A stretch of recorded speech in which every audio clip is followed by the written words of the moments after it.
Good morning, everyone. This open meeting of the Coastal Resilience Advisory Committee is being conducted remotely pursuant to Chapter 20 of the Acts of 2021 and is being held by video conference via Zoom. Please note this meeting is being recorded and all attendees are participating as posted on the town's website, identifying how the public may join. The public is encouraged to follow along using the posted agenda unless the chair notes otherwise. All supporting materials that have been provided members of this body are available on the town's website unless otherwise noted. Please be aware that other people may be able to see you, and take care not to share your device's screen. Anything you broadcast may be captured by the recording. Please silence all phones and devices. Members of the public wishing to participate in the meeting must use their full names for Zoom access. If full names are not used, people will not be allowed to participate in the discussion. The town reserves the right to remove any member of the public from the meeting who doesn't use a full name or who acts inappropriately. Ensuring public access does not ensure public participation unless such participation is required by law. This meeting will feature public comment. Permit me to confirm that all members and persons anticipated on the agenda are present and can hear me. I am Mary Longacre, Chair of the Coastal Resilience Advisory Committee. Members, when I call your name, please respond in the affirmative. Gary Beller. Present. Sarah Boyce. Present. Peter Brace. Present. Jen Carberg. Here. And as I said, I'm Mary Longacre. That is a quorum of 5 members. If other members join, I will ask them when they do. Staff, when I call your name, please respond in the affirmative. Vince Murphy. Here. And I'm going to let the speakers introduce themselves as needed, but our first speaker will be Cynthia Detbrenner, who is representing the, excuse me, the Woods Hole Group. Trust reservations. Yeah, thank you. No problem. So this meeting is essentially the presentation from the Trustees of Reservations and Conservation Foundation and their consultants, the Woods Hole Group, on the report that we received recently, Assessment and Analysis of Adaptation Alternatives for Coscada Pond Wildlife Refuge Properties. And this report is also related to the town's interest in coastal resilience, specifically recommendation 4-3 for Cotu erosion mitigation and dune resilience. So the purpose of today's meeting is to hear the presentation on the report, and then we will have the opportunity for comment both from committee members and from the public. So I'm going to turn it over to Cynthia. Please go ahead with your presentation. Thank you, Mary. So I'm Cynthia Detbrenner. I am the Director of Coast and Natural Resources at the Trustees of Reservations. As Mary said, the purpose today is to have our consultant Woods Hole Group, Tara Martin from there, present this report that just came out. It's called Assessment and Analysis of Adaptation Alternatives. I want to call it like the 4A or something, for Coscada Pond Wildlife Refuge. So this is being hosted by NCF, Nantucket Conservation Foundation, and us, and I see a few faces from there. I've been working a lot with Jen Carberg, who is on your committee as well. And so we co-commissioned this report together, and it was a result of a few things. One, we were seeing changes on the wildlife refuge that we also co-manage. We own different parts of it together and manage it together. And then also, I'm not sure if you were aware, but last summer we launched a State of the Coast report for the islands, to include Nantucket, Martha's Vineyard, and Gosnold. And that included lots of information about the impacts of sea level rise and storm surge on our coastal habitat. And so as a result of that, and some other studies we had done, we wanted to take a deeper look at the wildlife refuge in particular. That report covered the entire island and looked at erosion rates, changes in salt marsh, flooding impacts to communities. So it's a much broader report. But then we narrowed it down, and NCF and us started to look at our wildlife refuge in particular. What are the changes to the habitat there? What kinds of erosion are we seeing and projected into the future? And how that might impact the harbor and the town of Nantucket, and then also what we could do into the future. So we contracted with Woods Hole Group to take a deeper dive into that, and that's what Tara is going to do today. It was intended to be a stakeholder meeting where we bring partners together working on these types of issues. So thank you very much to the, I want to say, what's your an acronym? Coastal Resilience Advisory Committee, CRAC Committee. Thanks for hosting us with this special meeting. We thought it would be a good time to have a meeting with Nantucket. We've been talking with Vince, but to all of us get together, since you guys just recently finished your climate resilience plan, and talk about, okay, how do these projects dovetail with all the projects you identified in that? As we start moving forward with some sort of sediment analysis, what are the highest priority projects we want to do? So I'm excited to have all of you here. I don't know everyone's background, and I think we may have some people from the public too. So I think we bring a breadth of experience and knowledge to this meeting. So it'll be interesting after Tara presents to have a conversation about where we go next, what people's thoughts are from different perspectives. And I do just want to say before she starts that this report is hot off the press. We don't have a clear path forward of what we want to do next. Jen and I at NCF have been talking a lot about this along with Cormac and others and leadership here at the trustees. So that's the point of this meeting is to get your feedback to help us try to figure out where we want to move forward. Jen, did you want to add anything before I pass it to Tara? Okay. So I want to introduce Tara. She is a senior project manager and senior coastal geologist at Woods Hole Group. And she's got over 22 years experience doing coastal geology and vulnerability assessments and project management. So very excited to have you here, Tara. Thank you. It's to you. Hi, everybody. So let me just ask a quick technical question first. Can you see my screen? Not yet, Tara. We're still seeing all of the Okay. individual. So anyways, my name is Tara Martin. I'm a senior coastal geologist with the Woods Hole Group. And today I'm going to virtually walk you through a neat project that the Woods Hole Group has been working on for the trustees of reservations and the Nantucket Conservation Foundation out at Coscada Pond Wildlife Refuge property. So I can't see what you can see. We are not seeing your screen, so you have not shared your screen successfully. Okay. I don't know how to do that. Okay, hold on. Oh, I see. Bear with me. So no, hide video, minimize video. There should be a green button at the bottom that says share screen. I don't see it. I apologize. I don't.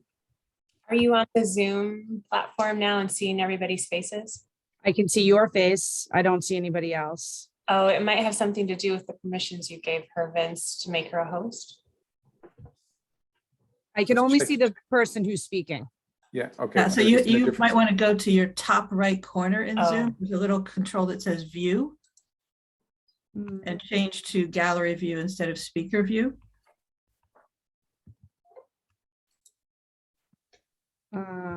Okay.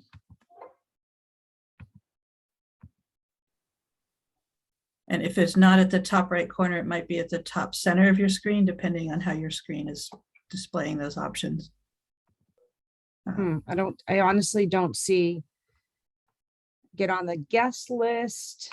You're still a Hide co-host. video, mute, stop video. Yeah, so keep going to the right. 3 more icons Okay, right of that I is your see. screen. Okay, I apologize. Here we go. So share screen. I'm sharing this screen. Okay, we're starting to see it. So we are seeing your Zoom browser. Right now we see your desktop. Okay, And so I can put this in presentation mode, correct? yes, perfect. And then,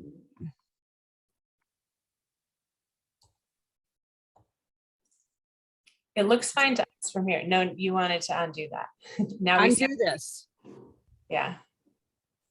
Yeah, so now we're seeing your notes. Okay. I'm not technically savvy. I apologize. Okay, so now you can see Yeah, my yeah. screen. Okay, Yes. so no notes. I'm just gonna go through this.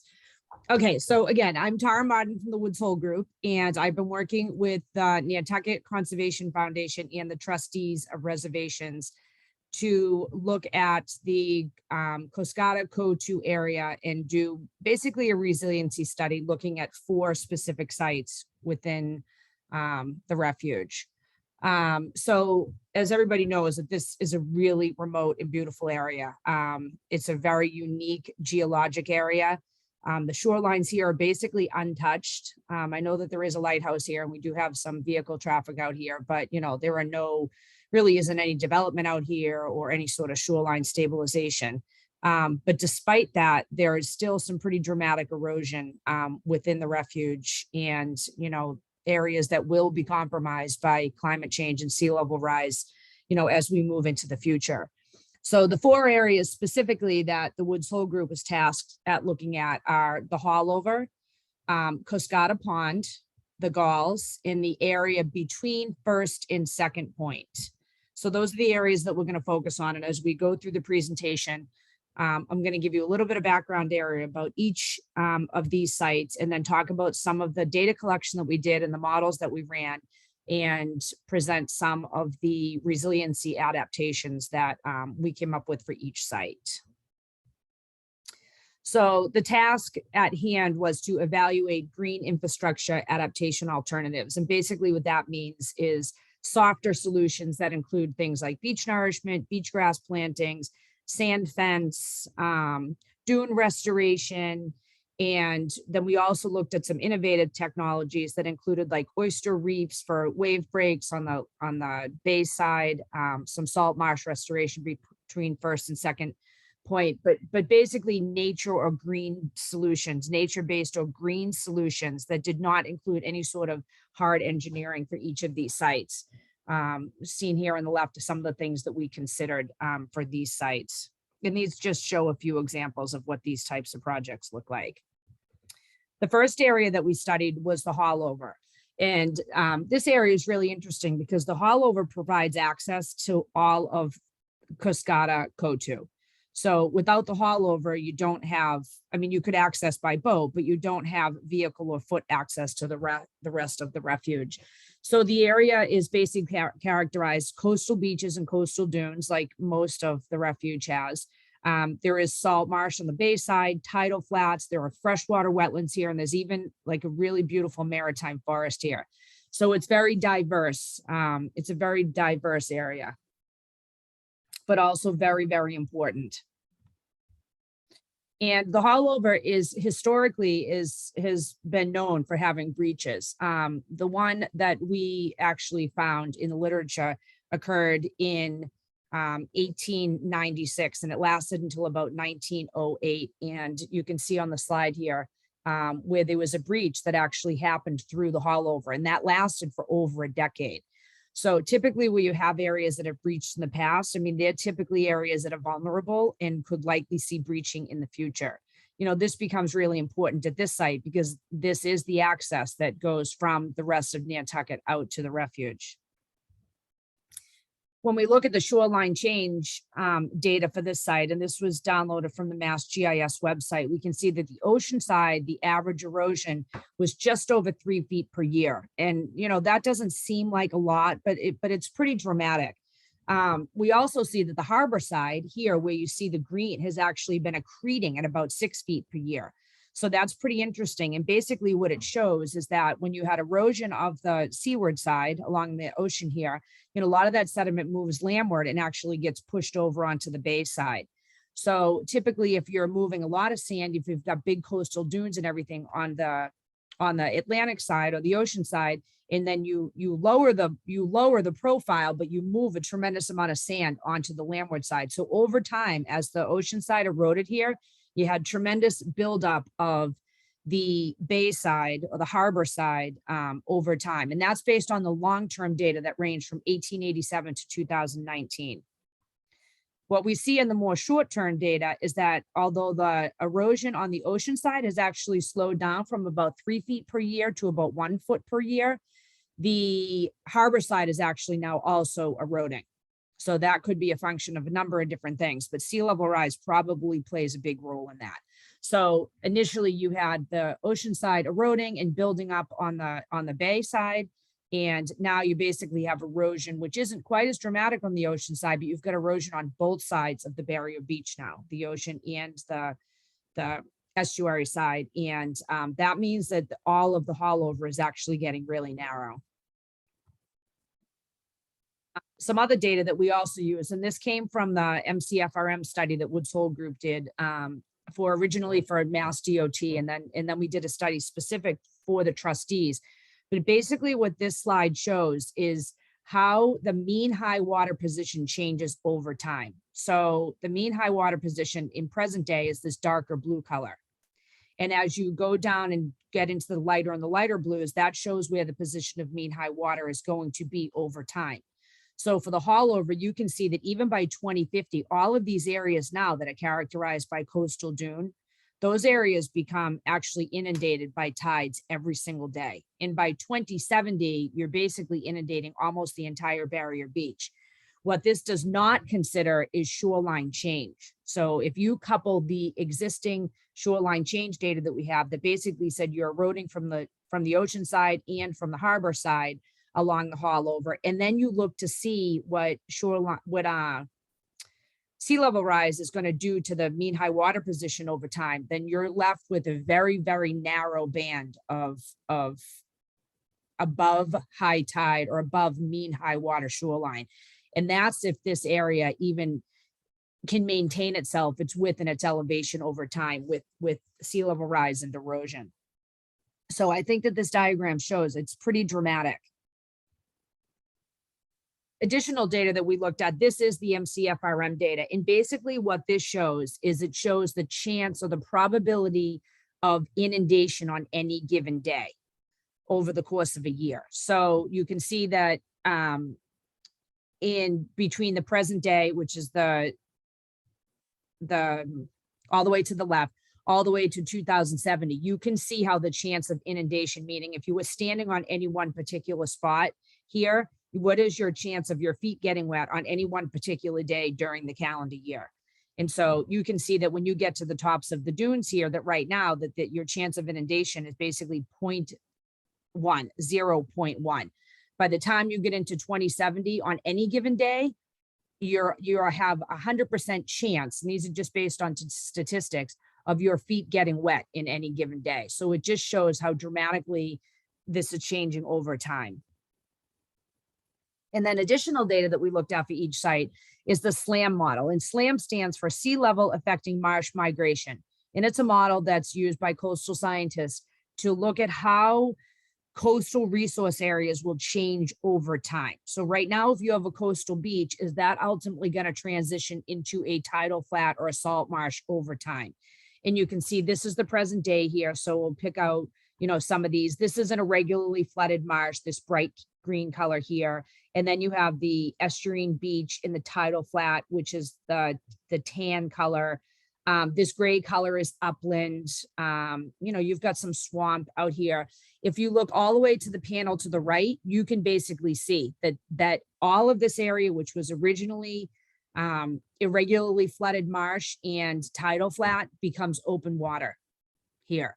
In the areas that were estuarine beach, so beach or tidal flat out here, or the areas that were upland are converting to ocean beach and then tidal flat. So this shows some pretty dramatic change in the resource. So the resource areas, the coastal beach and the dunes and the tidal flats and all those things over time between now and 2070, they're actually transforming into other resource areas. So basically as sea level rises, you get those wetter resource areas like, the tidal flats and the salt marsh that are actually moving landward up over the barrier beach. So you're actually losing higher ground and you're replacing that higher ground with wetter resource areas. So also shows it's pretty dramatic here. And of course, the haulover does have that pond area in the inlet on the back side there. So this is a pretty low area right now to begin with. But this basically shows how this will change over time. What it does not account for, again, is shoreline erosion of the barrier beach. And it does not include or account for additional flood pathways. So you have flood pathways that come in here because right now you've got an inlet through this section right here and you have that pond. But you could have other flood pathways open up along the back side of the barrier beach here, which actually could make this even more dramatic over time. So we looked at a number of different adaptation options for the haul over. The first one was no action. And if you don't do anything out here, then things will progress naturally, but you can see through some of the modeling, the types of things that are going to happen to the resource area over time. And certainly public access would be lost in probably a shorter term than most people want to think about. You know, some of the things like patron management would include things like where you have walking trails and in places where people actually go to visit, just managing those areas better so that you're not having trails over the dunes that, you know, can cause erosion, you know, where you actually allow vehicles to drive. So patron management of those types of things. Vegetation management, sand fencing. So we went through a whole bunch of these. I'm actually going to flip the slide and talk about them in a little bit more detail. So the no action alternative, it's inexpensive. You don't really have to do anything right now. You let nature take its course. There's no permitting involved in that because, you know, you're not promoting anything out there or trying to permit anything, but you ultimately will have a loss of public access and you'll have a loss of the trails because it's gonna, you know, be flooding within the next 10 to 15 years. Patron management, again, they're simple things. They're inexpensive. You could put signage up. You could have community engagement where you have volunteers to come out and do things out here. And again, it's inexpensive and a lot of these things would not require permitting, but they're not really long-term solutions as far as maintaining access and, you know, keeping the habitat open for the public. And then there are bigger ones. I'll talk about the vegetation management. So vegetation management would be things that included, you know, removing invasive species and, you know, doing specific type of plantings in certain areas.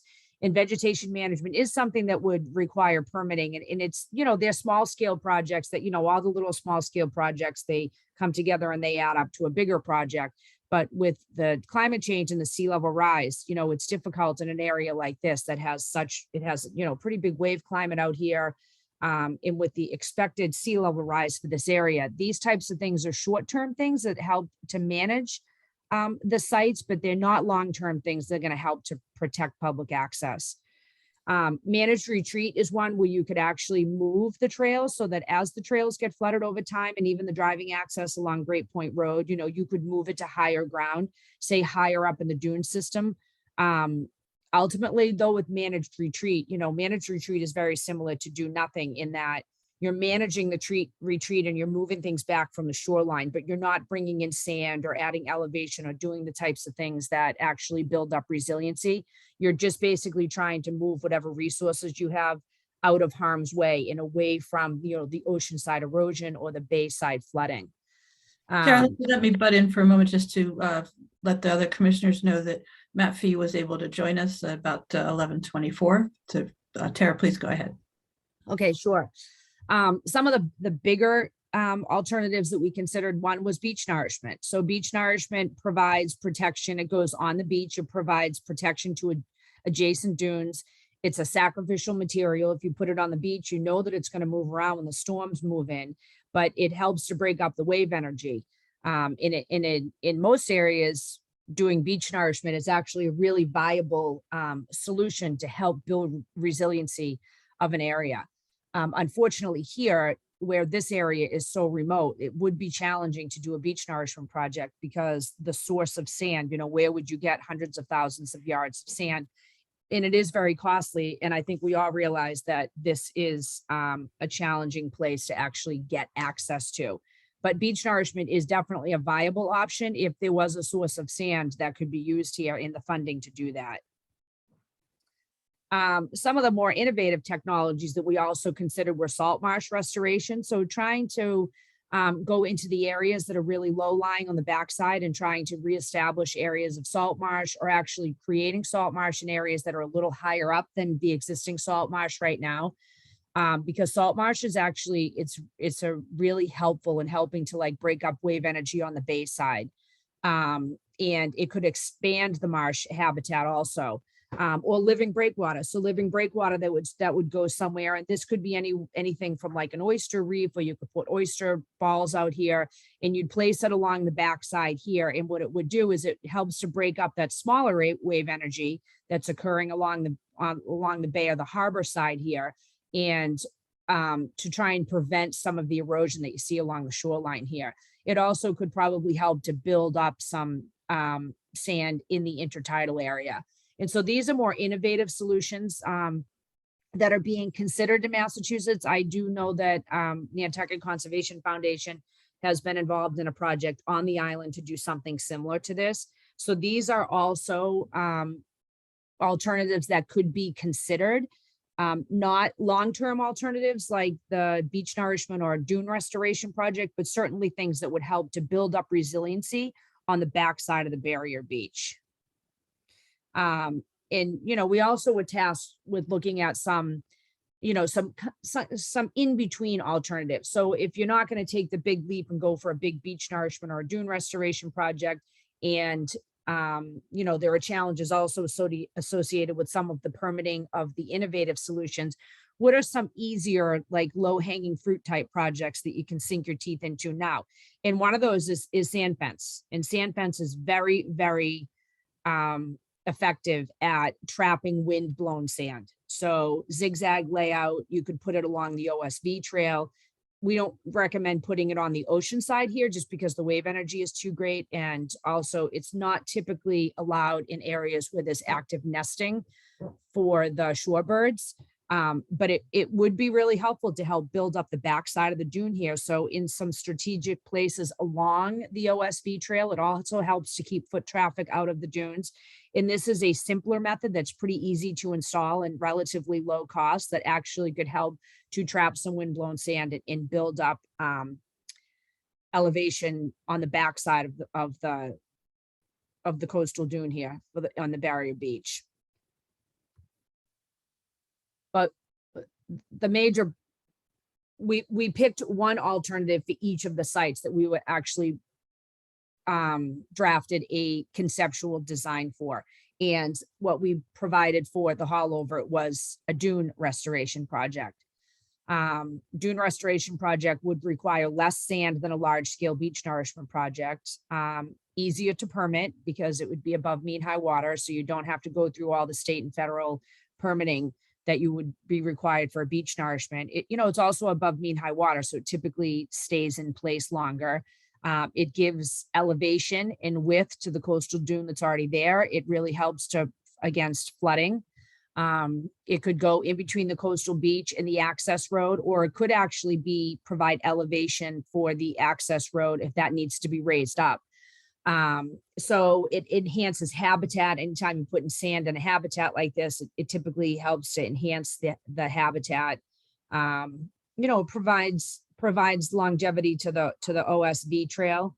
In a beach grass solution here would include, a dune restoration project here would also include beach grass for stabilization. So we came up with some conceptual designs for all of these projects, and this was the conceptual design that we created for the haulover. So basically it would raise up the elevation of the dune, it would raise the width of the dune, and then even provide some sand in these lower areas down here to help offset some of that erosion that we're seeing on the bay side.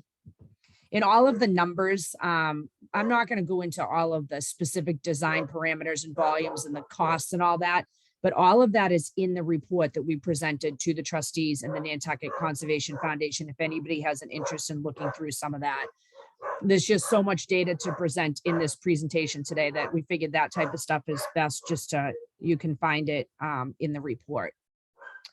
So the second site that we looked at was Coscada Pond, and Coscada Pond is just north of the haulover, shown right here. I know everybody's probably familiar with this, but just to the north of the haulover. And Coscada Pond is a really, really narrow area. It's beautiful here. There's a beautiful dune here, but it's very low in elevation. You can see a picture of the dune right here. This barrier beach, or this coastal dune right here, is actually what separates the Atlantic Ocean from the pond side, from Coscada Pond here. So you can see that it's pretty low lying and it's pretty narrow. We have thick maritime forest in this Coscada, location. And we also have salt marsh on the backside of the island here. And again, this area is also important because it does connect the area from the haulover.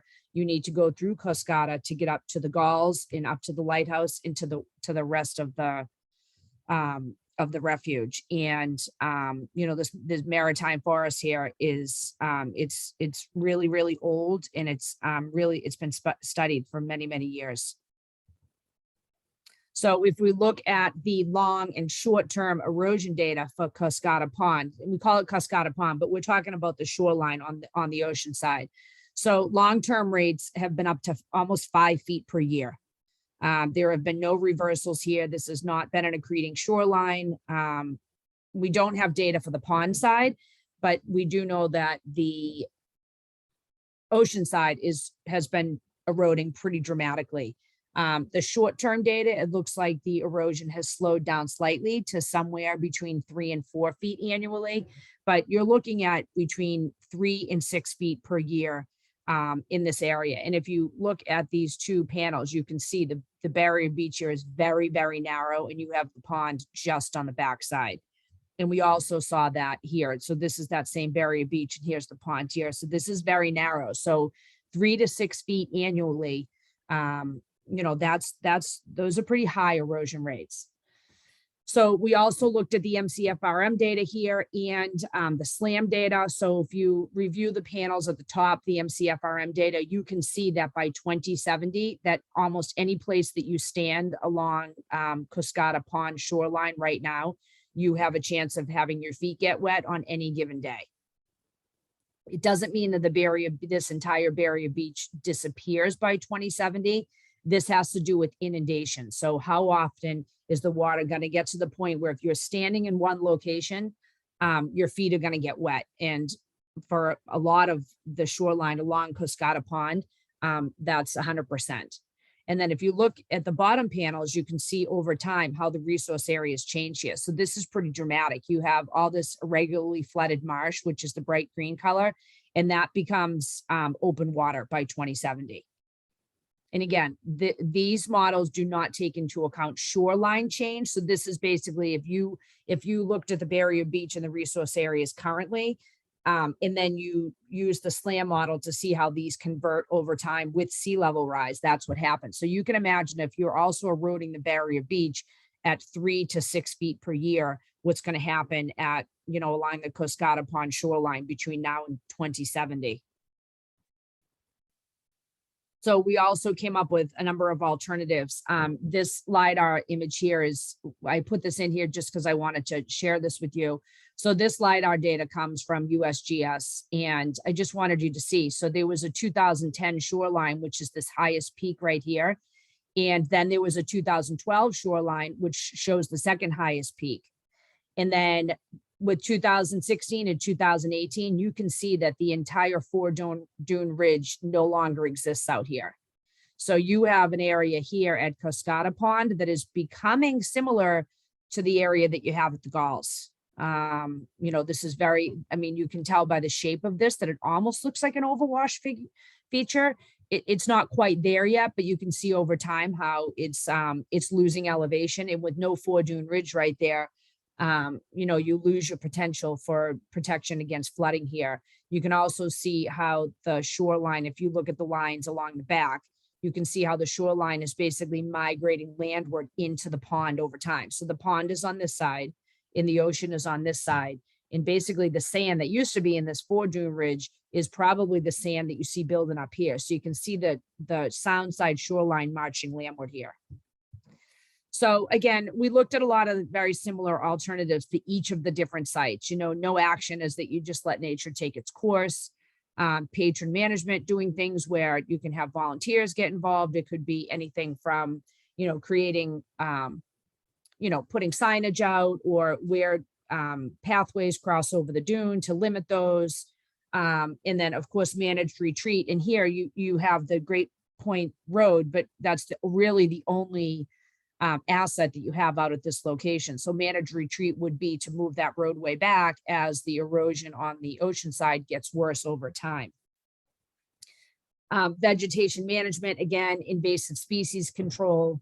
And here again, sand fencing. Sand fencing is a great way to capture sand. I mean, sand fencing it's a very cost-effective way of building up the elevation. It's not a real long-term solution because if you get one storm that hits the sand fence gets ripped out, but it is really good for building up elevation and trapping sand, and especially if you also plant grass along with the sand fence. So in strategic locations, but in an area that's so big, you know, this whole wildlife refuge is so vast and it's so big that you're not going to put sand fence everywhere. And it really isn't going to be with the wave energy, the wave climate it is out along the Atlantic here. It's not really a standalone project to put sand fence out, but placed strategically in certain locations, it actually can be very effective for short-term resiliency. And we also consider dune nourishment here and beach nourishment. Dune nourishment, obviously, it improves resiliency. It provides protection to the upland or protection to the pond in this case. It would provide a higher, wider platform for the OSB access. But like with all nourishment projects, there are sand sources. It's challenging to find a sand source. And that's not just for Nantucket, that's pretty much everywhere. Same type of thing with the beach nourishment, although you're looking at larger volumes of sand to put out on the ocean side. You know, and your beach is your first line of defense. So beach nourishment is a great avenue to go if the funding and the source of sand is there. I mean, it really does help to build up resiliency. But I think that out here, a beach nourishment project would be challenging, specifically because of finding the volume of sand that you would need. Again, this is another great place where you could do some innovative solutions on the bay side, where you could help to reduce the erosion along the bay side. I call it the bay, the harbor, the estuary side. And you could, you know, do salt marsh restoration to help build up the elevation around Coscada Pond. You can expand that salt marsh, you know, or living breakwaters. So, you know, in these quiescent habitats, you know, inside of these embayments, you can do these living breakwater type projects if you can get them permitted, and they really do help to protect the shoreline. But, you know, with something like oyster reef and all that, you include that, you know, benthic component to it. So, you know, you kind of have a win-win. You're improving the habitat out there, and you're also working to build resiliency on the landward or the bay side of the project. And then, you know, here we considered a combination of efforts. So maybe you go in and you do some sand in the dune and some of the weakest areas, you do some vegetation management, potentially relocate some of the trails, and then incorporate living breakwater, like you see here on the backside as part of the restoration. So we came up with a conceptual design here, which would include this whole stretch right here, because this is where this is the most prone to erosion and overtopping you have here. But even a small project here along this 1,800 feet, you're still talking about 30,000 cubic yards of sand. So if you had a local dredging source, this is something that could be accomplished out here. I know that there are a few dredging projects on the island, but I'm not sure if that sand is earmarked for other projects or what type of availability there is. But you also, another thing that I did not mention is that you do have some private properties along the way here. So of course you need to end within the area. So you'd have to incorporate those private properties either for access or as part of the project. Another analysis that we did, and I'm not going to show this for all of these, again, it's in the report, is we did do some X-beach modeling to show what would happen. And this is interesting here to see. So even if you did a dune nourishment project at Coscada Pond, you can see what the erosion happens. So this would be your proposed nourishment profile right here, which is the black line. And even just a 1-year event there's a chance that you're going to lose this much of your nourishment here. And with a 2-year event, you're losing, as far as the width goes, about 2/3 of the width of the nourishment. Of course, when the nourishment erodes away, it doesn't just disappear. You can also see how that sand that gets eroded from the front side of the new dune actually gets deposited out within the intertidal area to create bars in the offshore. So that actually helps to break up wave energy from the next storm that actually comes through. And you would have some recovery, but it's dramatic to see when you model a 1-year storm event or a 2-year storm event, how dramatic that can be in an area like this. But the 1-year storm event doesn't necessarily happen every year, and a 2-year storm event doesn't necessarily happen every other year. So, you know, these are just all based on statistics, but a dune restoration project here would definitely slow the erosion. And, you know, if you build up the width, the girth, and the elevation of the dune, you're really, really building resiliency along this stretch.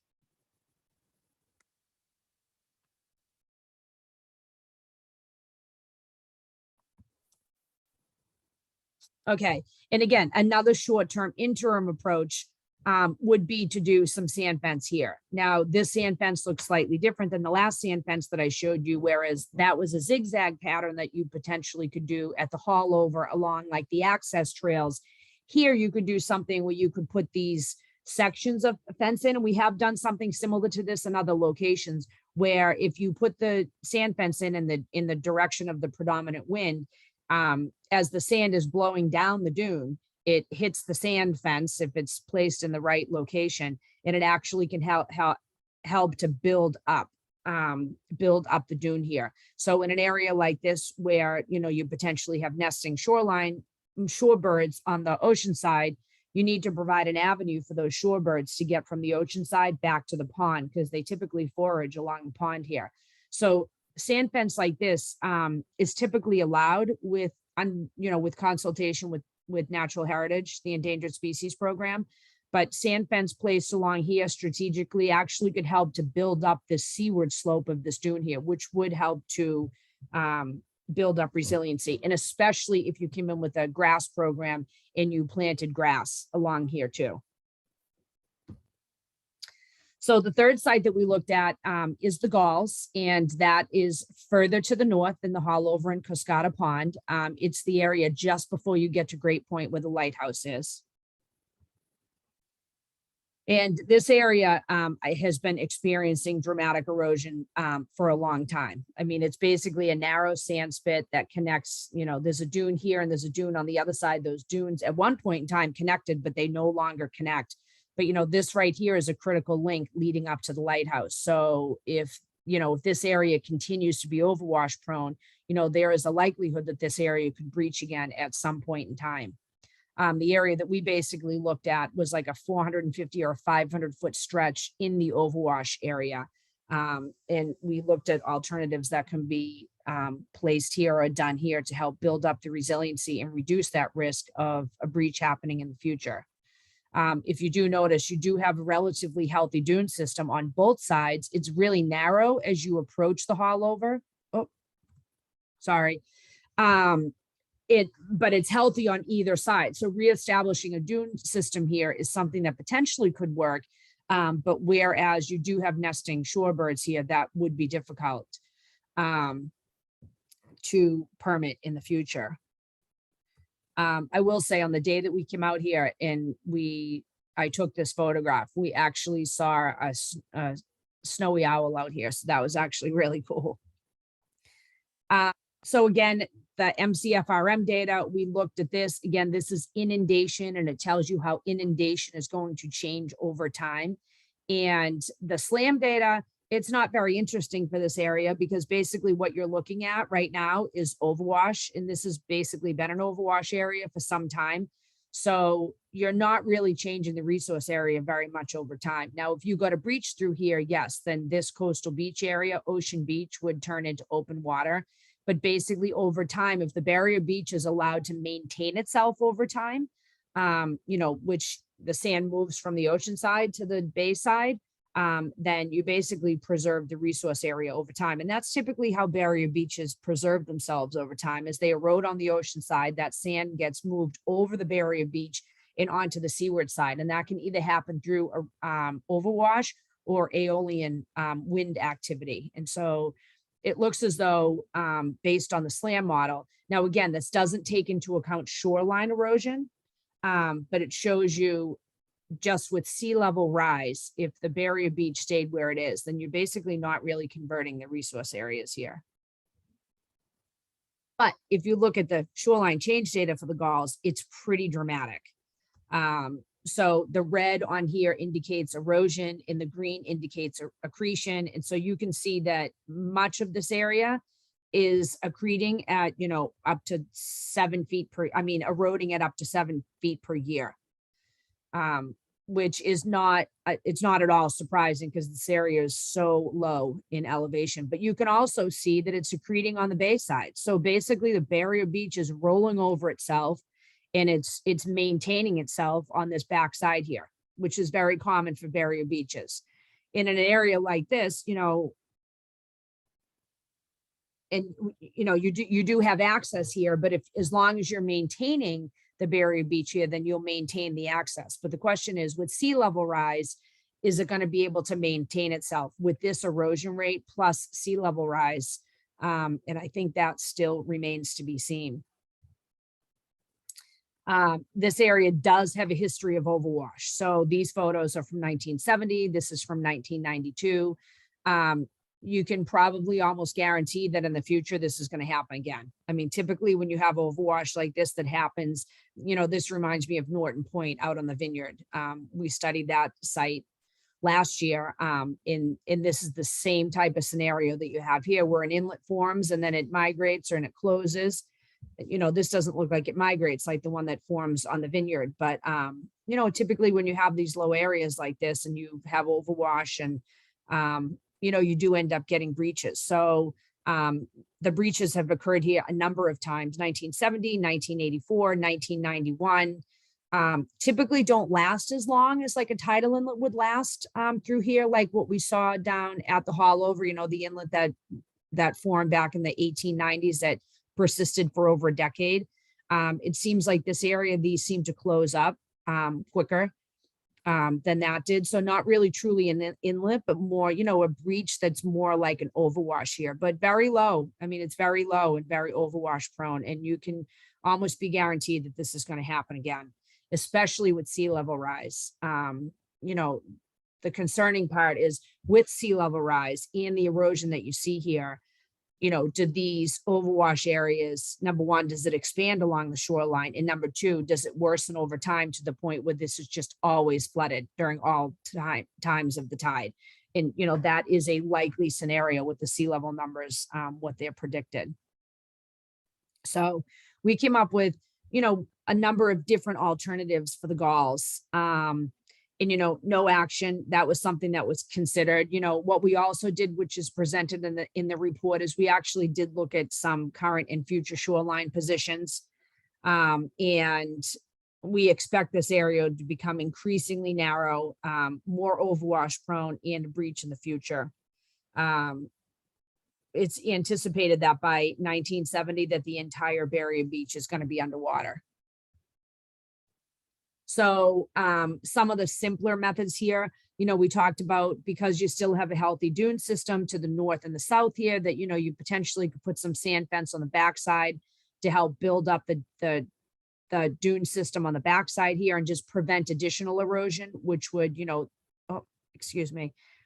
this is getting very narrow with time. So to help build up so that your overwash area here doesn't increase with time. Also potentially some beach grass plantings. Now, we do know that this is a nesting habitat.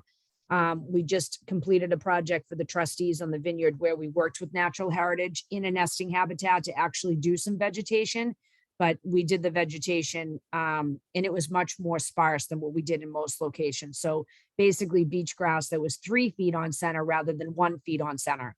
The birds don't necessarily like the really thick grass because it's hard for them, especially for the chicks, to, go from the ocean side back to the bay side. But installing some grass here would have the potential to build up some resiliency and give this area a little bit of elevation, which is not just good for, driving your vehicle so that you can get to the lighthouse, but it helps to preserve the habitat too. Over time, this habitat will be lost because if this area is inundated every single day, by high tide, or maybe even at low tide, maybe this becomes a sandbar, that's not suitable habitat for the nesting shorebirds. So improving the elevation, increasing the elevation here could be beneficial not only for access, but also for the habitat. And you could also consider, I'm not sure like if this is the perfect location for this, because I think this is moving pretty quickly, but also again, living breakwater on the backside here so that you can help to build up some elevation behind the barrier beach. Where the overwash moves so quickly, you may see that living breakwater may get covered sooner than you'd like for it to, but it definitely could help to build up elevation and break up wave activity on the backside of the barrier beach. So there is a possibility that, and maybe you could even help to establish some salt marsh back here if you provide, this sort of quiet environment between the barrier beach and the breakwater, in this area right here. So there is a possibility that this area could be a site that would be considered for a living breakwater. We came up with the conceptual design for a beach and dune nourishment here. And this is not like your typical beach nourishment and dune design. Typically when we're building dunes, we're looking to increase the elevation and we want to, build the width of the dune. And we want to put a huge reservoir of sand in here so that, when you have erosion, the sand can be basically sacrificial and it can go onto the beach or it can go onto the backside. But here that wouldn't be allowed because it is suitable habitat. I do believe that there are nests that are here every summer.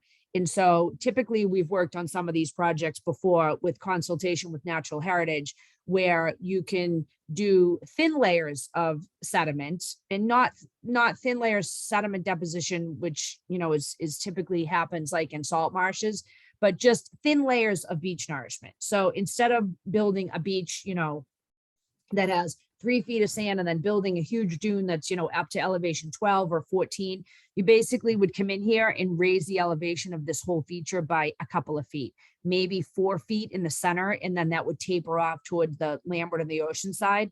But to maintain the overwash feature, but actually to give elevation so that this does not disappear over time. So it would certainly slow the erosion and it would slow the migration of the feature.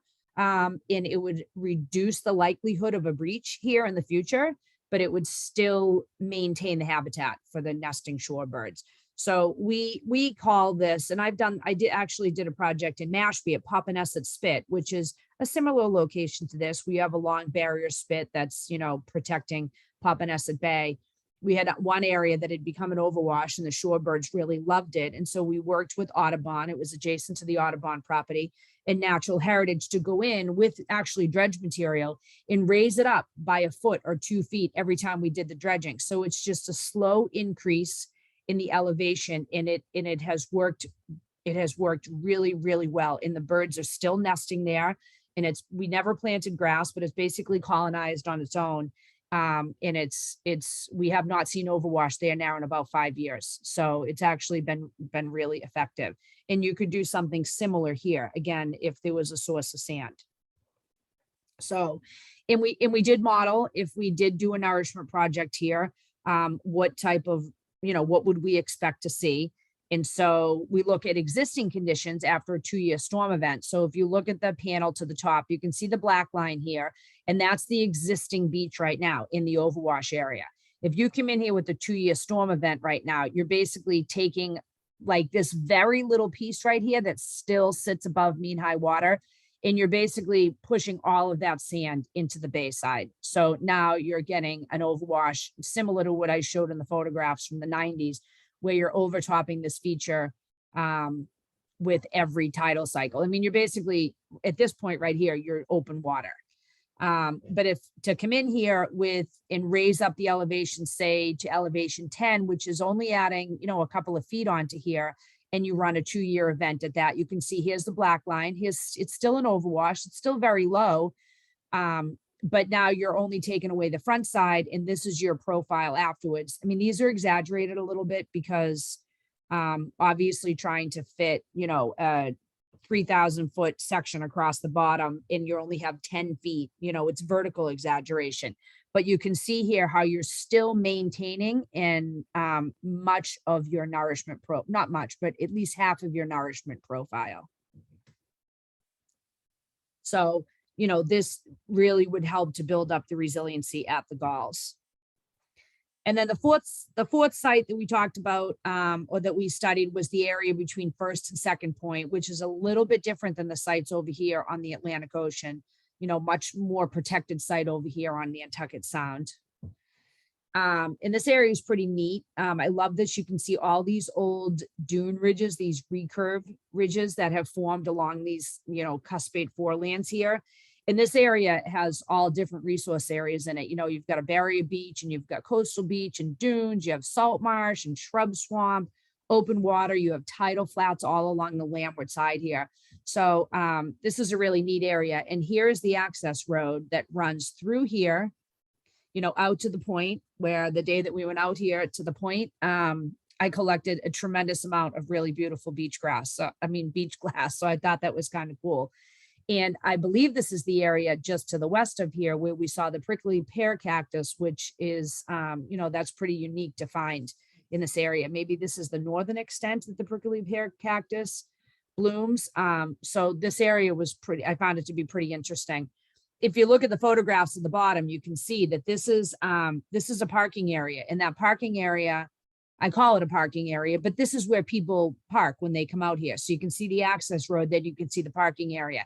And that's this area right here. In the OSV trail comes right through there.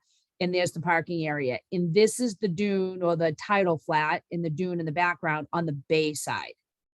So the dunes here are well vegetated. Let me keep moving forward. The dunes here are well vegetated. You can see that if you look at the profile on the bottom here, this is the dune system that exists there right now. And it's wide and it's very, very healthy and it has grass. And then you've got the area through here where the parking is used for parking. I'm not going to call it a parking lot, and then you see that there's a small little dune on the bay side there. And so what we look at with the Mcfrm data, and I have showed you this before, that even though the barrier beach, and I do believe the shoreline change data, I inserted it here. Yeah, so let's look at this first and then I'll go back. So you can see the shoreline change data. If you look at the area on the ocean side, this has actually been really, really stable over time. Here are all of the different shorelines. So you have, oh no, those are the future. So if you look here and you see these, like, especially this area through here. So here's the parking area that we spoke about. And you're having like about a half a foot of erosion per year when compared with all of the Atlantic facing beaches that are 3, 5, 6, 7 feet per year. You know, this is really, really low. And when we look at the shoreline erosion and then we predict that shoreline erosion into the future, you can actually see that current and future shoreline position. So 2019 is the black line. You can't even see it because it's covered up with all of the other lines. They basically all are almost sit on top of each other. And until you get to, oh, what's the red? So the red here is, so these shorelines here are on the bay side. So you have the shorelines here that are on the sound side, and you can see how stable that whole shoreline is. But then when you look at the bay side, you can see what's going to happen. And it's because this area is so low lying. I mean, this is the big water feature back here. So you're going to have a lot of changes on the bay side here that you're not going to see actually on the Nantucket Sound side up here. So this is a pretty interesting site where the bay side is actually more threatened than the landward side. And then this is how that projection goes over time. So if you look, you've got 2019 shoreline, and it basically shows how this is your ocean side, and then this is your bay side here. And with the sea level rise, so you have your 2030 mean high water, your 2050 mean high water, and your 2070 mean high water, you can see that the ocean side, the dune here, remains relatively stable and stays above that elevation of 2070. But you can see how on the bay side, we have the parking area, that this area, even by 2030, that area is going to be completely flooded out at mean high water, not just during storm events. And you can also see between first and second point, the resource areas change dramatically over time. So in the present day, in the present day, you have a lot of transitional marsh in here. You have a regularly flooded marsh.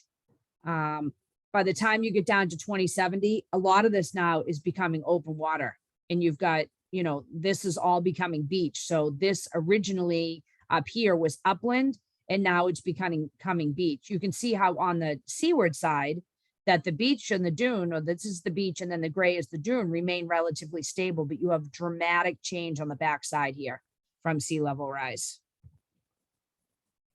So we came up with a bunch of different alternatives for this site as well. No access means that eventually access to Cotu Point will be lost. Again, vegetation management, these ones are very similar at all the sites. Patron management, relocating the access route, blocking the parking area, putting signage and fence up. All these things are things that will help to manage the area, but they build resiliency because, maybe there's less wear and tear on the site, but they don't build resiliency as far as protecting against shoreline erosion or the effects of sea level rise. This would be a great site for salt marsh restoration. You do have a lot of salt marsh existing on the backside here. You do know that over time, your mean low and mean high water are actually migrating further landward. Whether or not the salt marsh that's there can keep up with the dramatic increase in the sea level rise. So this would be an interesting and probably a really good site to do some salt marsh restoration to see if you can facilitate that salt marsh actually maintaining itself with sea level rise. In another great place for potentially for putting a living breakwater offshore, where obviously on the backside you could put something to help prevent, even if it's wave activity from wakes or whatever in the bay, to help, when you have a small wave break here, you will get sediment accumulation that will occur in here. So this will help for those resource areas that are dramatically transitioning over time, will help to maintain those as you move into the future with sea level rise. And so we came up with, and this potentially is where you could do that living breakwater feature right here, because this is the area that's most vulnerable over time. And so we came up with a conceptual design, a little smaller than the other ones, that actually would be done in the area where the parking is. And it was about 7,000 cubic yards. It's about just under 3 acre footprint there. And I showed you a picture of that in a previous slide. But the cost of something like that is, $720,000. I mean, those were just based on estimates that we came up with, but we did come up with this conceptual design here. So here is your existing dune. And then this dotted line along the bottom here is where you have your existing parking lot right now. I call it a parking lot, but I'll say place where folks park their cars when they come out here. And the purpose of this would be, this is the area that's going to get flooded, and it is getting flooded. It's getting flooded now. Just raising up the elevation of that to kind of keep up with the sea level rise as time goes on. And you could do a one time, or you could come back here and have a maintenance where you could raise it up once and then you continually put sand here so that you still provide access out here and you maintain this area. And that way you also maintain, and you could relocate the existing, or here's the existing OSB trail, raise that up so that you still have access. Here's the trail right here that runs through there so that you keep that access over time, and you prevent the flooding from taking that away. But there's also the possibility of just doing a shorter term project, which would help to alleviate some of the flooding in there. And this right here is one of those critical pathways where flooding is coming in. And this has been kind of persistent over time. I've seen this in a lot of the photographs that, that we've looked at through the study. So there's a breach in the dune right here. And so when the tide is rising, that's where the water is getting in flooding this area. So you've got a lot of higher elevation through here, and there is a flood pathway through here also, but there is some dune. So one of the things that you can do as a short-term, interim project would be just to elevate this low area right here, not moving forward with the 3 acre project, but working on doing a project right in this area where you would help to rebuild that dune ridge there so that you wouldn't be getting the constant flooding that you're having now. Because part of, combating the effects of sea level rise and the flooding and the inundation is figuring out where those flood pathways are and actually building those up so that you're not having the flooding happening so frequently in those areas. So this happens pretty frequently out here, I believe. And so, patching that up right there, bringing some sand in there, and then putting vegetation in there would help to at least alleviate some of the flooding that you're seeing in here right now. And of course, dune plants and all that help to stabilize that over time. So those are the 4 sites that we looked at. We present a lot of conclusions in the report, but we all agree that this is a beautiful and unique landscape. It's home to endangered shorebirds and snowy owls and prickly pear cactus and all sorts of wonderful wildlife and plant species. It's a pretty untouched area. There's not really much out here, but it's still subject to pretty dramatic erosion, and the effects of climate change and sea level rise will definitely have an impact on these areas, especially when it comes to, public access and accessing the wildlife refuge over time, because you do have a lot of really low overwash prone areas along the way. And eventually over time, and not that far in the future, those areas are going to become impacted. So, for this study, we came up with some nature-based solutions that are permittable. Most of these solutions that we talked about are permittable. Some of the innovative technologies like the oyster reef and the salt marsh restoration, some of those are a little bit more challenging as they're newer type alternatives that have been considered. But as far as the sand and the grass and the fence and all those things, those are pretty common alternatives that we use on a lot of different projects.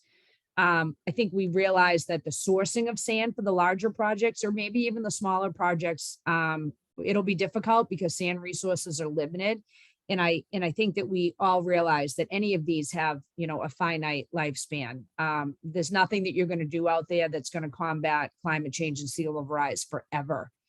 Some of the smaller innovative projects will help to build up the sand fence in strategic locations, or like we just talked about at first or second point, combating the areas that are flood pathways, smaller projects that actually help to build up resiliency and, lessen flooding in the future. And, some of these alternatives that we considered, they help, to build up the wetland resources and help to promote, better habitat out there, or as habitat changes over time because of flooding and inundation and sea level rise, that, some of these solutions, like specifically at the galls, rather than losing the bird habitat, at the galls, if there's some sort of sand project that happens there to raise up the elevation, then you're actually promoting or you're creating a longer lifespan for that actual habitat area there. All of these projects in general, really help to build up resiliency. They're not easy projects to tackle. And, there's definitely a cost that comes with that. Some of the logistics are challenging, but they're definitely projects, the type of projects that are happening all over the place and, all over the world. And, this place is no different than anywhere else as far as, concerns with public access and habitat over time. And what are you going to do to, to preserve those in the long run. So that's what I have today. I hope that you enjoyed the presentation and you learned a little bit about the area and what the options are for preservation in the future. And I'm happy to answer any questions. Thank you so much, Tara. I want to say that was very thorough and very interesting, and great to see the work that's being done at this level of detail for some of the areas of the island. So thank you to TTOR and to NCF for putting this into place. Cynthia, Sure. do you have additional remarks before we go to questions? Jen does, actually, from NCF.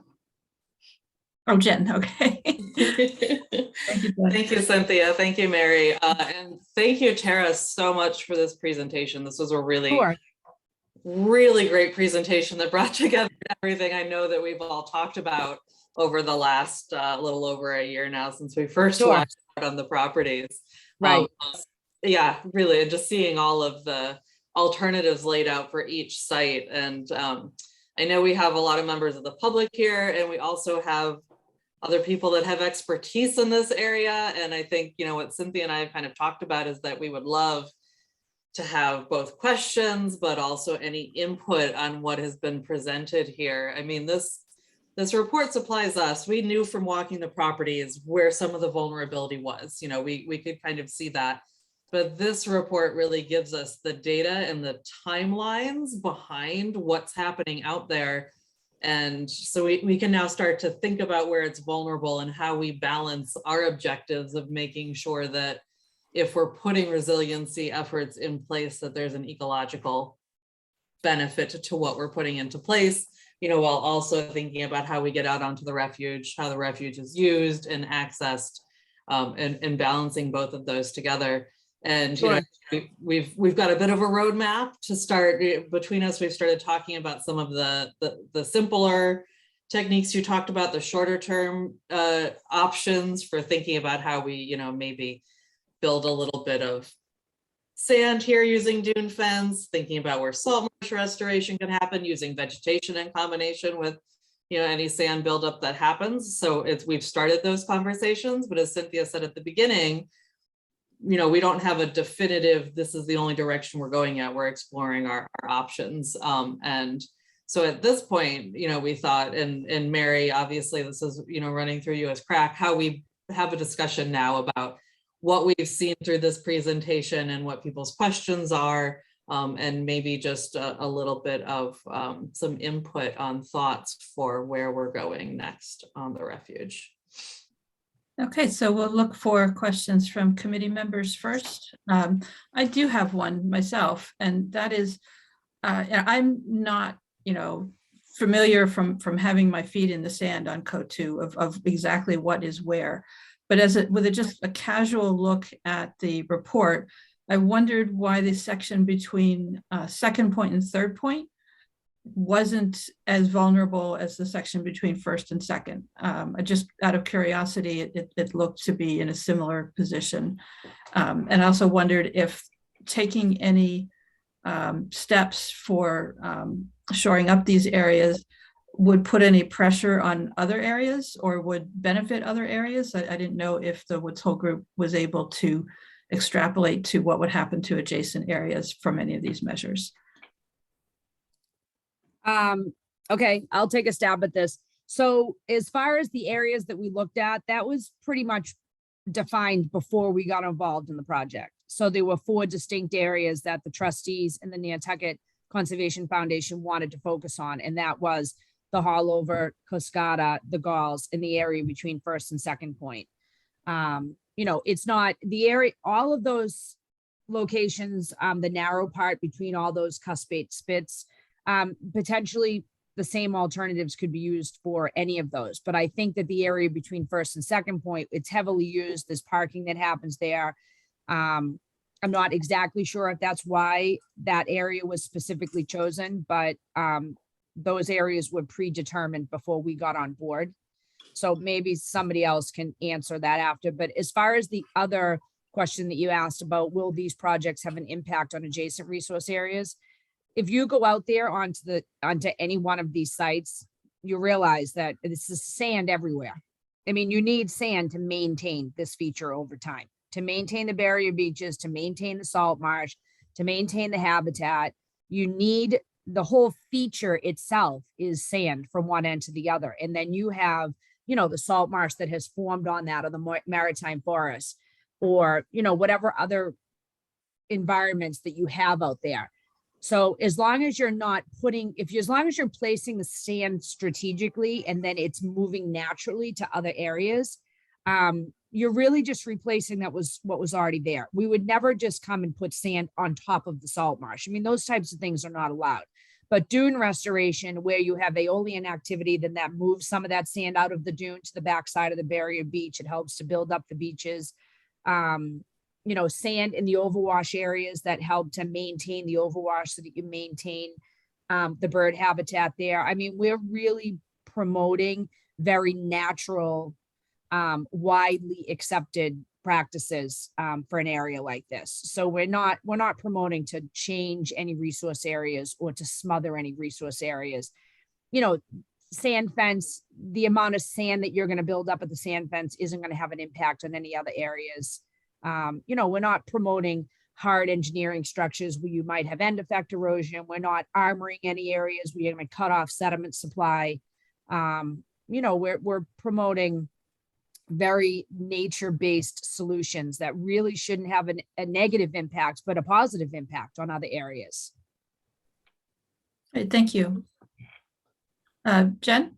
Yeah, if I can, Mary, I can answer the first part of your question, but I also wanted to stress what Tara was saying as far as all of the alternatives that she presented are the ones that we're going to continue discussing. We're definitely balancing that ecological piece in anything that we would end up putting out on the refuge. And it was one of the reasons, you know, we discussed it with the Woods Hole group, but the idea of putting actual beach nourishment out on the Atlantic side where, you know, it's just going to get taken away, you know, where it doesn't necessarily have an ecological buildup, elevation buildup effect on the property, that really just wasn't in our scope of what we wanted to do, because it wasn't enhancing the refuge itself, wasn't something that we considered, or the hard armoring aspects as well.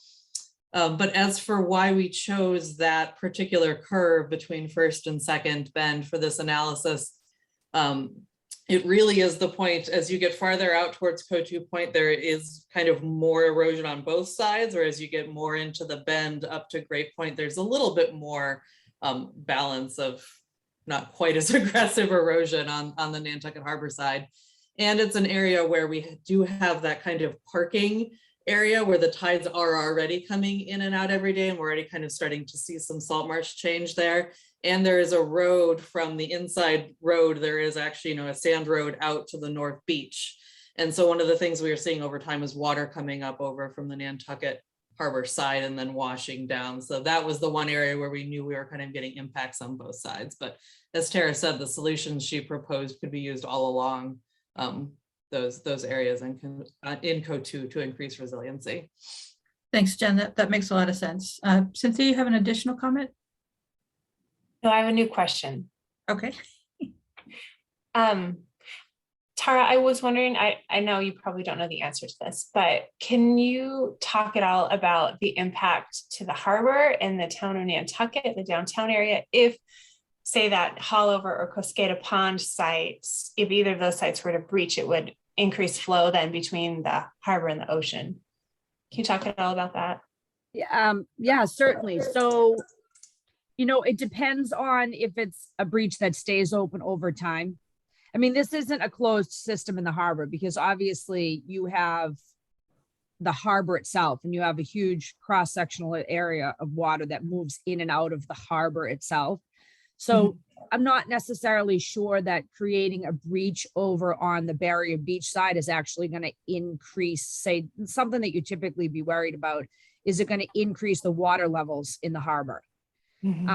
If it's something that persisted over time, potentially yes. If it was some sort of small breach that closed up, or if it was an overwash where you were having water come over occasionally, probably not going to have a huge impact on the water levels. But certainly if you're bringing, you know, if you have a big enough opening where you're generating bigger waves coming from a different direction, that could have an impact on adjacent shoreline. So right now that whole area inside is protected by that big, you know, the whole entire Barrier Beach complex. If you take away portions of that Barrier Beach complex, you potentially could bring bigger waves, or, you know, bring more flooding in. You know, so there's two things. It's the regular tide, but then it's also the storm surge. So you do have potential to bring in more storm surge during, you know, say a hurricane or a big storm, if you have water coming in, not only from the harbor, but from breaches along the Barrier Beach too. So you could raise the water elevation in there during storm events, you know, so those are the two things that you would be concerned about and you could also bring in water so that when your tide is falling through the harbor, maybe the tide, you know, you're bringing in more water, but then not dropping as much water. Maybe the elevation in the harbor actually gets a little bit higher over time if you're opening up other avenues for water to flow into that area. But I would definitely say that when you take away that protective barrier, that you certainly need to start worrying about waves and bigger waves moving from that direction towards the shoreline. I mean, we always seem to see impacts when we have things like this. You know, if you look at Norton Point on the Vineyard, you know, what's interesting there is when that breach opens, you increase the currents dramatically within the harbor. And so, you know, it has a big impact on the Chappie Ferry and boats and everything else. So, you know, I don't know the exact answer to tell you, but I would say that water levels and increased waves and even currents could change in the harbor, and that could have an impact on shoreline or boating. Right, thank you, Tara. Questions from committee members? Gary? Just a question. When we looked during our focus on the long term, we saw a substantial rise, you know, in tides, especially getting into 2070 or 2200. So, or 2300, whatever that is. The question really is, are we just delaying the inevitable? And maybe it's worth it to give us 25 or 50 more years of protection. But at the end of the day, if the tidal rises continue as currently projected, does that mean that none of these strategies will be effective in protecting this gorgeous area forever? Well, I think that with the accelerated rise in sea level that we're seeing now that, you know, we didn't see in, 50 years ago, I think that a lot of natural areas are in the same predicament, whereas sea level is rising so fast that some of the resource areas, the barrier beaches can't necessarily keep up. So is this whole area, I mean, eventually at some point in time, this whole area is going to be underwater, no doubt. The Cape is all going to be underwater at some point too. It's just a matter of how quickly is that going to happen? And, what can you do to, I guess, baby the area between now and then? Like, what can you do to build up resiliency? You basically focus on the areas that are most vulnerable right now, and you kind of tackle them a little bit at a time. I mean, if you're trying to protect public access, then you want to look at areas like the Haulover, Coscada. Maybe the Galls isn't as important. You want to get to the lighthouse, but you can at least get to other parts of the refuge if you, focus on the areas further to the south. I think you have to think about what the long-term goal out here is. Are you trying to protect public access? I mean, the resource areas are naturally going to migrate to other resource areas over time. And at some point in time, yes, they are eventually going to disappear. So do you try and preserve that now? Or do you let nature take its course and you just accept the fact that at some point in time, maybe sooner than later, that you're just not going to have access out there? I don't know. I mean, it's more, I think that's more of like a philosophical question than anything. And it's really hard to answer that. But if you do nothing, I think that you can be guaranteed that you are going to lose access out there in a shorter term than maybe some people really want to accept. And that's based on looking at the data and all of the numbers and historically what's happened in the past, because history typically repeats itself. And these areas that are overwash prone and where breaches have happened in the past, it's definitely going to happen in the future. Can I add to that, Mary? Yes, go ahead.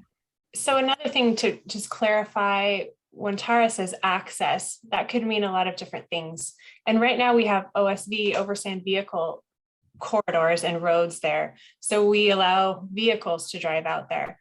That requires a different kind of access or beach conditions than, say, pedestrian access.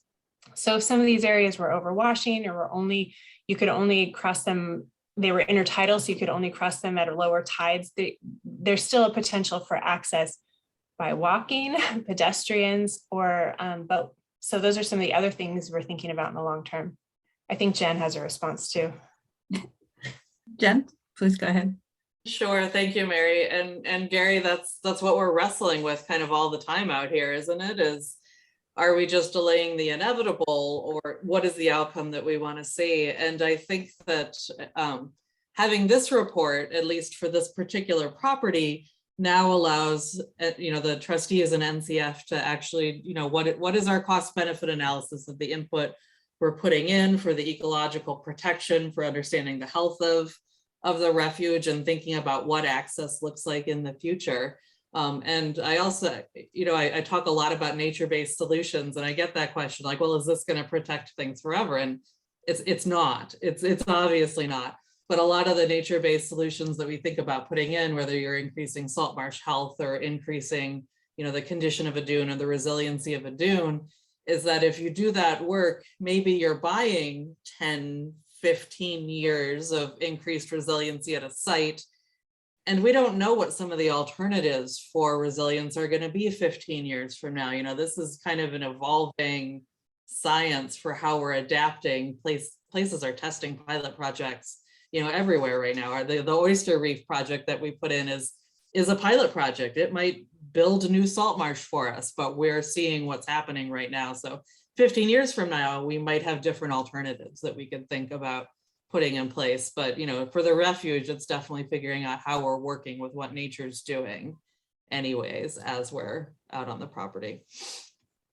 Thank you, Jen. And Gary, in context, our approach as a committee with the Coastal Resilience Plan was to consider the entire islands, not just Nantucket, but also Tuckernuck and Muskegon. And that is part of the challenge is, how do you allocate the resources that are available to particular spots on the island? It's difficult to have a plan if you're only looking at one piece at a time. You do have to have that overall view, and then that's part of our challenge and our mission. Do we have other comments from committee members before we go to the public for questions? Peter? Yeah, I'm going to jump around a bit. It seems in listening to Tara's presentation and then as well as comments from NCF that we're very concerned about public access. And I know from all of the conservation groups represented here that their main concern is protection of the natural resources that are there. So, and of course, we have people on this island that think that vehicles shouldn't be on the beach.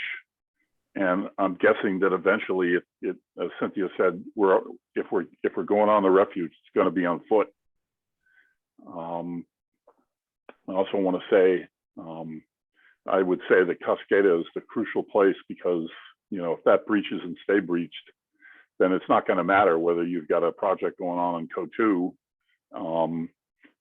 In a perfect world, and if we all wanted to do that, we might make CO2 and the Haulover the big, huge erosion control project, because when we lose that, then a lot of the stuff that the Coastal Resilience Plan is trying to do is going to change dramatically, because we're going to get the full force of the Atlantic Ocean coming down on Nantucket Harbor and the inner shores of the harbor. So I just wanted to bring that up. Was that it, Peter, or did you have other comments as well? No, that's it. Okay. Matt?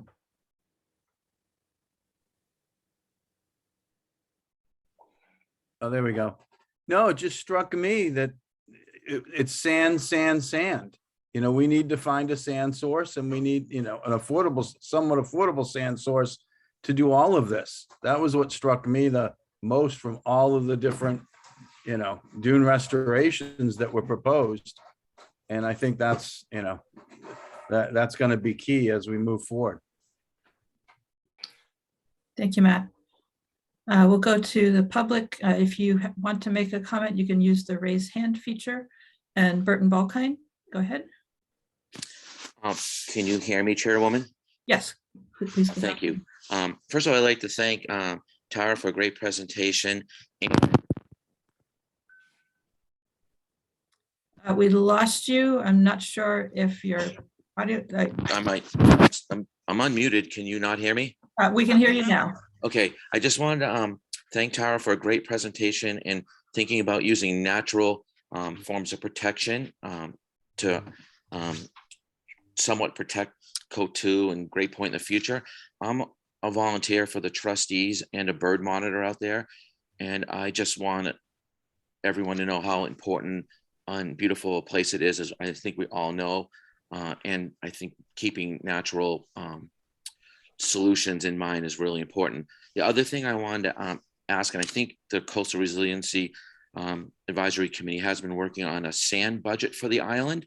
And I think that's really important when we discuss any types of erosion, where our nodes of erosion and accretion are. And then I think that I would like specifically if the trustees or NCF to start monitoring the beach profiles of the area to see how upstream projects like the geotubes and SBPF are affecting places like Great Point. And that's it. Thank you very much. Thank you. Vince, did you want to comment on the sediment budget? Simple one. It's in the Coastal Resilience Plan. It's something that we want to do. It's not something we've actively started yet, but I'm looking forward to that one. Thank you, Vince. Peter Hoyt, go ahead. Thank you. You can hear me okay? Yes. I have a comment and a question. My comment has to do with life after Code 2, God forbid. And Peter Brace just made the comment that if we lose Code 2, the harbor will be subject to the full force of the Atlantic Ocean. And I'm not quite sure it's going to be that bad. We lived, my wife and I had a home on the Atlantic Ocean. We were basically the last eastward house on the bluff in Tom Nevers. So we were just almost right at Tom Nevers Pond for 28 years.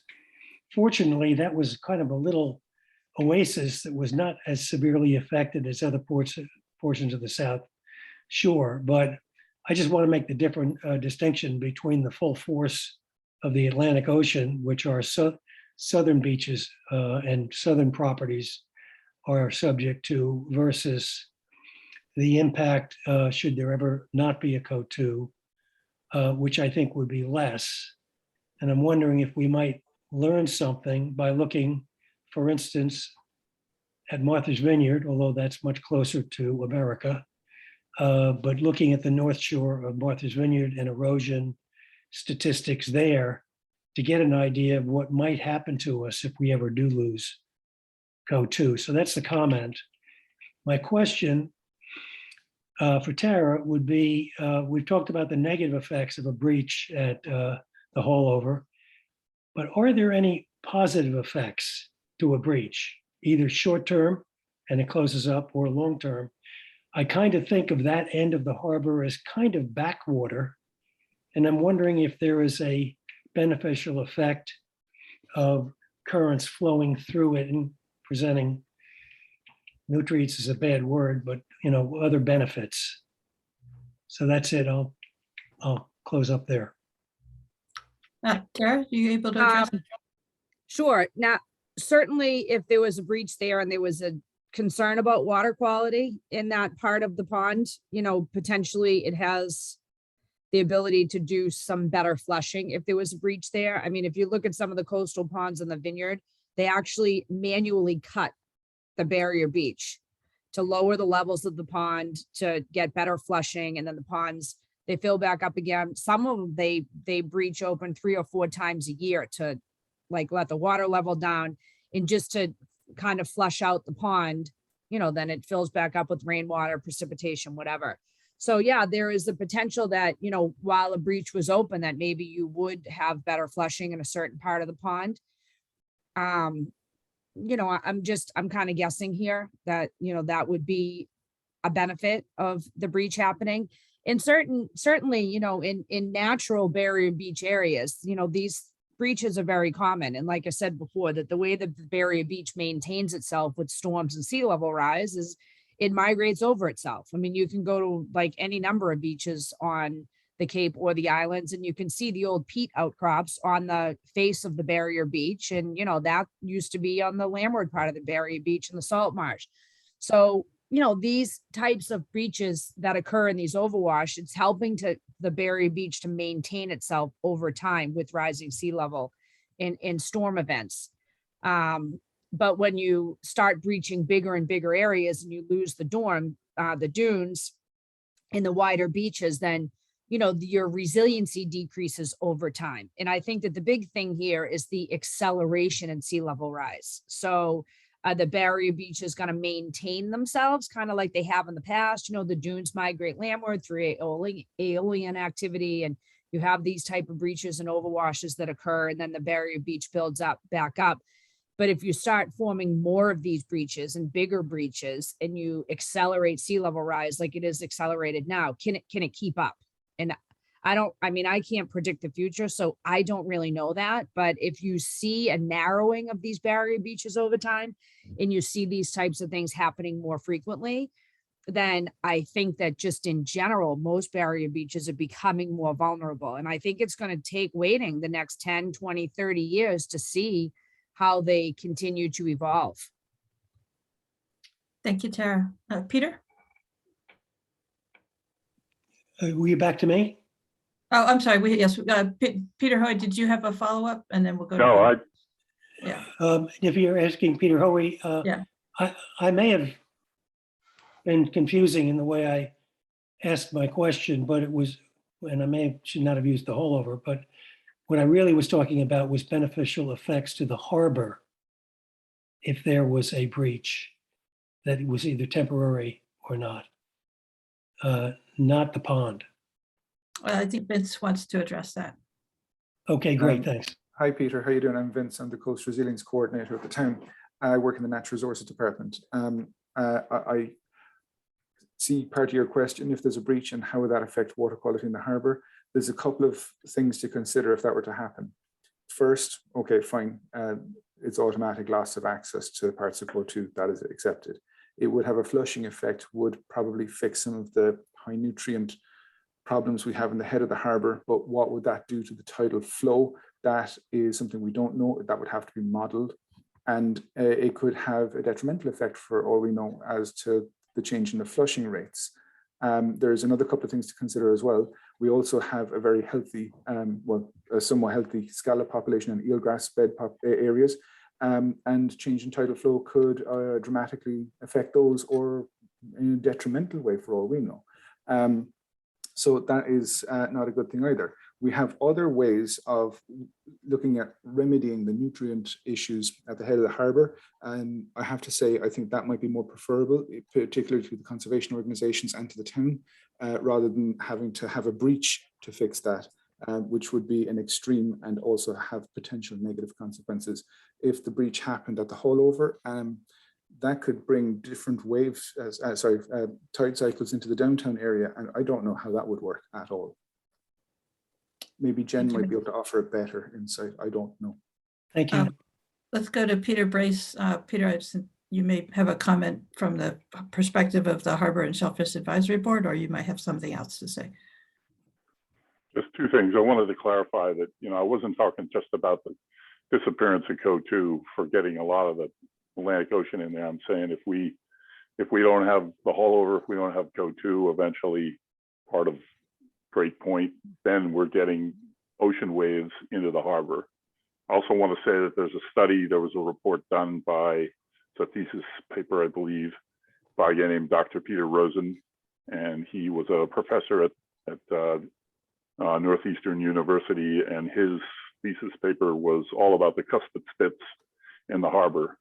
And he says that, there've been the haulover staying open for 12 years. There have been numerous proposals over the years to, open up the haulover permanently and have a cut going through to help with circulation. I believe up in Chatham Bend, there was a proposal to actually do a jetty and have a channel up there so that the water would flow in better. And what Rosen said was that if keeping that open extended means the flow, and I'm not the hydrologist, but the flow wouldn't be as strong, it'd be less, whereas the cuspid spits would then grow across and make coastal ponds out of the harbor.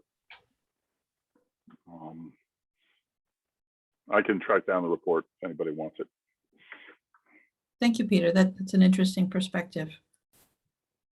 Jen, did you want to add anything to that discussion? Thank you, Mary. Not too much, just I would stress that, Peter was kind of already moving this direction, but if we have breaks that are pretty permanent at the haulover or at the bends in Cotuit, it is changing that structure of the harbor and the resiliency of Cotuit that creates that harbor. We would essentially have a different harbor shape or form. And if something opens and stays open for a while with the sea level rise changes that we're seeing, we would likely see more erosion. We might even see faster erosion and loss of Cotuit if we had haulover stay open for a little bit longer. So it's change. It would change kind of the erosion dynamics that we're already seeing on the north shore, the shore with the southern shore, I guess, of the harbor itself. Those north facing southern shores of the harbor, we change the erosion dynamic down there as well. But that hasn't necessarily all been modeled, but that would be interesting to take a look at what that would do long term. Thank you, Jen. And Cynthia, looks like you wanted to add something as well. I was just hoping we could open it up to other members that have been, or other people that have been invited. We invited some technical experts here. I'm thinking Russ, Paul, Eric, I don't know some of the names that I would love to include in the conversation here. They might have some answers to these questions as well. So not sure if we can do that now. Absolutely. If you want to call on somebody, that would be fine. Or if they want to use the raise hand feature to let us know that they have a contribution, that would work as well.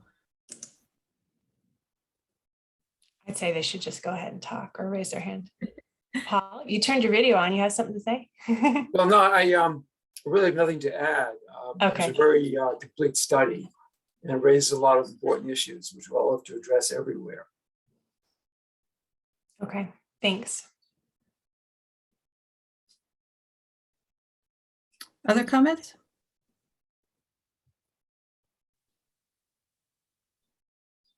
All right, well, this report can be downloaded from the town's website. There is, we don't have that link in the agenda, but it will be on the Coastal Resilience Advisory Committee page, I imagine. Vince, do you want to comment on that? The report was part of the packet that was in that goes with this meeting, and I can, with the trustees and NCF and Woods Hole's permission, I can put it on the town website. Okay, and Sure. then Tara, if again, with the trustees and NCF permission, if we can have the copy of the presentation today to add to that, that would be wonderful. Sure. And I just want to say one thing about the presentation. There were a bunch of people at Woods Hole Group that helped to pull, this was, it was a long, Joel and Connor, Emily, Dak, they were Brittany, there was so many people that really helped to do everything for this study. And so number one, I just want to give them a plug because, this is definitely not all me. This was a huge collaborative effort amongst a lot of people at Woods Hole Group. And so many people came in as part of the even just the data stuff that had been done previously for the trustees, everything. So I just want to say thank you to all of them and let you know that this was definitely a big effort and that we've really appreciated working with you guys on this study. It's, it was kind of for the trustees a follow-up of, we did almost the same exact thing for a study on the vineyard.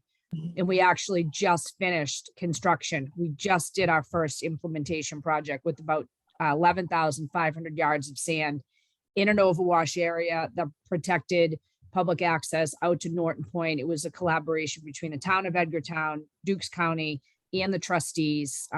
We got the sand from a dredging project and it looks fantastic. We literally just put the beach grass in last week, just March 30th.